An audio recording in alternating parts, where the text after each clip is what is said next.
Topic देखेंगे 7.1.2 characteristics, यानी कि इनके कैरेक्टरिस्टिक्स कौन से हो सकते हैं। फर्स्ट यहाँ पे दिया हुआ है रिलेटेड टू प्लानिंग, यानी कि प्लानिंग के रिलेटेड कौन सी चीज़ें हैं वो यहाँ पे हो सकती हैं। Planning and controlling are like two sides of the same coin, यानी कि यहाँ पे इसे प्लानिंग और कंट्रोलिंग को एक कॉइन के लिए हम एग्जांपल दिया हुआ है, यानी कि एक ही कॉइन के दो हिस्से। Planning perform the function of making plans while controlling ensure the activities are carried out according to the plan, यानी कि प्लानिंग जो है वो सारे फंक्शंस के लिए की जाती है और कंट्रोलिंग उन एक्टिविटी को बरकरार रखने के लिए हम करते हैं। Planning and controlling are like twins, यानी कि एक दूसरे के कह सकते हैं कि जुड़वा हैं एक दूसरे के, वैसे प्लानिंग और कंट्रोलिंग एज ए ट्विंस काम करते हैं। Controlling is impossible without planning, यानी कि प्लानिंग के बिना कंट्रोलिंग कुछ भी नहीं है, यानी कि प्लानिंग मस्ट रिक्वायरमेंट हमारी रहती है। सेकेंड हमें दिया हुआ है functions at every level of management, यानी कि जितने भी लेवल है टॉप मिडल बॉटम, इसमें कौन से फंक्शंस हम कंट्रोलिंग परफॉर्म करेगा। Control is perform at every level of management, यानी कि हमें यहाँ पे क्या कहा गया है कि यहाँ पे जो कंट्रोलिंग है वो हर एक लेवल पे हर एक मैनेजमेंट में परफॉर्म की जाती है। It is not confined to one department और सेक्शन, ये सिर्फ एक डिपार्टमेंट के लिए या एक सेक्शन के लिए लागू नहीं होता है। Manager control they subordinate at every level, यानी कि मैनेजर्स होते हैं अपने जो नीचे अधिकारी काम करते हैं उन्हें वो कंट्रोल करते हैं। The extent of control depend on the level of management, यानी कि कितना कंट्रोल करना है किस बेसिस पे करना है वो हम लेवलमेंट ऑफ मैनेजमेंट के ऊपर काम करते हैं कि हमें कौन से लेवल को कंट्रोल करवाना है। थर्ड यहाँ पे इसे कंटिन्यू प्रोसेस भी कहा गया है। It is wrong to think that once control is exercise on the activity of the enterprise work will always be done according to the plan by keeping constant supervision over the activities of the personal constant effort may be put or may be made to remove deviations. Quality control and cost control are important and constant activities, यानी कि एक continue process भी कहा गया है।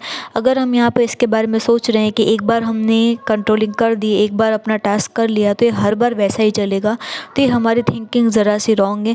इसमें हमें constantly supervision जैसा चल रहा है, जैसे हम सारी चीज़ों को देख रहे हैं, जो परेशानी आ रही है उसे हम सॉल्व कर रहे हैं, तो ये सारी चीज़ें हैं बहुत ही ज़्यादा इंपॉर्टेंट है। उसके अलावा क्वालिटी जो है वो वैसी ही रह रही है, कॉस्ट जो है वो भी कंट्रोल में रह रहा है, तो ये सारी सर्टेन एक्टिविटीज़ है जो कंटिन्यू प्रोसेस में हमेशा बरकरार रहेंगी।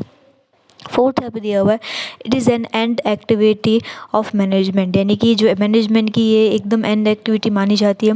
इन the management process planning decided objective organise implement them directing direction for the same and after this the functions of controlling begins. It is essential that all managerial function are perform before controlling is exercise. This the function of controlling is that of regulating which begins only after the activity get initiated. Thus controlling is the end activity of management, यानी कि इसे and activity क्यों कहा गया है।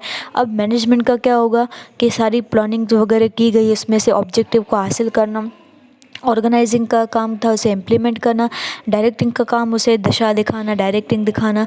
अब उसके बाद हमारे पास आता है एक द एंड ऑफ ये सारी चीज़ों को करने के बाद इन सारी चीज़ों पे हमारा कंट्रोल ही होना चाहिए, यानी कि इसलिए यहाँ पे कंट्रोल को लास्ट में रेगुलेट करने के लिए कहा गया है।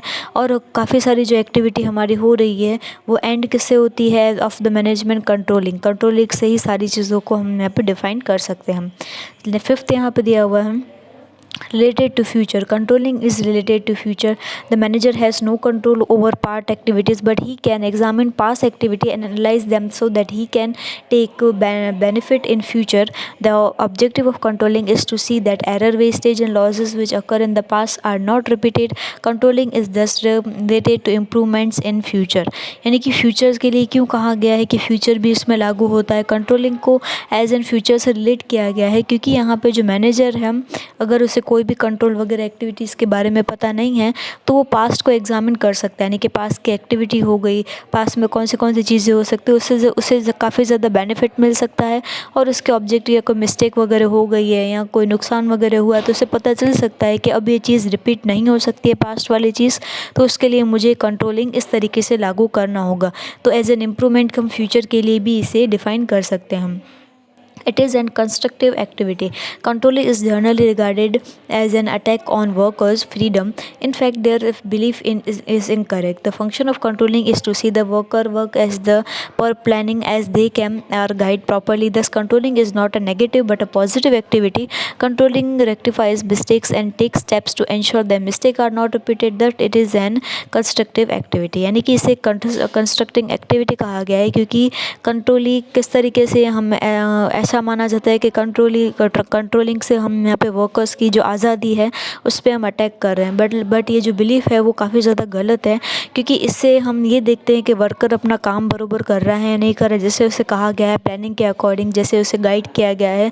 तो कंट्रोलिंग कोई एक नेगेटिव चीज़ नहीं है, ये एक पॉजिटिव चीज़ है जो हमें हमारी मिस्टेक जो है वो बताता है, उसे कैसे सुधारना है ताकि फ्यूचर में रिपीट ना हो।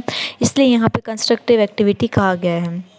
7th यहाँ पे दिया हुआ है internal process. Controlling is an internal process. Various activity of the business enterprises like production, sales, purchase, financial matter, financial accounts and working methods of employ etcetera are an integral part of the control system. Due to this various activity, it becomes possible to have control over the business wherever external factor like change in government policy, depression, inflation, changes in the physiological of people etc. can be controlled.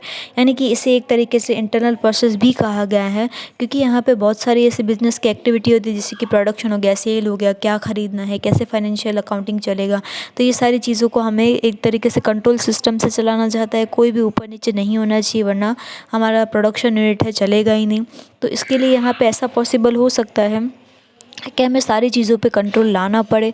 ऐसा भी हो सकता है कि government policy में कुछ बदलाव आ गए हैं, या फिर कोई डिप्रेशन में चला गया है, उसे काम प्रॉपर्ली डिफाइन नहीं हो रहा है, यानी कि उतार चढ़ाव तो हमें देखने को मिलेंगे, लेकिन हमें इसमें कंट्रोलिंग जो है वो रखना ही पड़ेगा।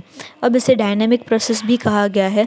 The process of controlling is related to planning. It is an intellectual process based on planning for foresight as the assumptions of different factors changes the goal of planning change and accordingly fast changes are made in controlling process. इसे एक dynamic process कहा गया है, क्योंकि यहाँ पे control जो है वो प्लानिंग से ही चलती है, और बाकी सारे जो प्लानिंग है यानी फोरसाइट है, देखने का जो नज़रिया है, जो हम अजप्शन लगा रहे हैं, अपना अंदाज़ा लगा रहे हैं अपने गोल को लेकर या कोई भी चीज़ को लेकर, तो उसमें जल्दी जल्दी हमें बदलाव देखने को मिलते हैं। तो कंटिन्यू प्रोसेस भी हमें यहाँ पे जल्दी करनी पड़ती है। 9th हमें यहाँ पे दिया हुआ controlling is an person oriented और सब्जेक्टिव एक्टिविटी. इसे यहाँ पे पर्सन से रिलेटेड भी किया गया है और एक सब्जेक्ट से जो उसे काम दिया जा रहा है उससे भी रिलेटेड कहा गया है. It is done for the improvement of the activity of worker by workers and by the workers and for the workers. The person is the center of the controlling. Controlling is exercised on worker by workers manager.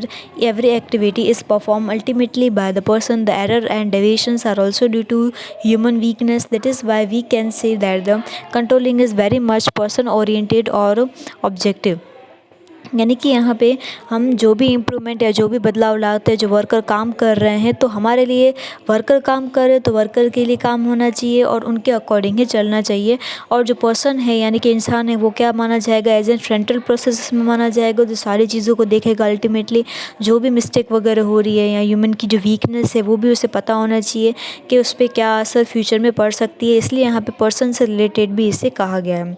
Last हमारे यहाँ पे दिया हुआ है controlling can be formal और informal, यानी कि दोनों तरीक़ों से ये चल सकती है। In the context of the organization and production activities, control process is established formally. अगर हम control process को देखें तो ये अच्छी तरीके से स्थापित हो सकती है, but with the passage of time an informal system of controlling can be established. यानी कि अगर टाइम के साथ हम देखें तो इनफॉर्मल सिस्टम भी हम कंट्रोल कर सकते हैं। At times such as informal system of controlling can also be more effective, यानी कि कई बार ऐसा भी होता है जो इनफॉर्मल वे से अगर हम कंट्रोलिंग कर रहे हो तो वो फॉर्मल वे से भी काफ़ी ज़्यादा असरदार हो सकती है। जैसे कि हम एज ए फ्रेंडली रह रहे हैं या हम एटमॉस्फेयर उन्हें ऐसा प्रोवाइड कर रहे हैं, तो इनफॉर्मल वे भी हमारे लिए काफ़ी ज़्यादा प्रॉफिटेबल साबित बिजनेस के लिए हो सकता है।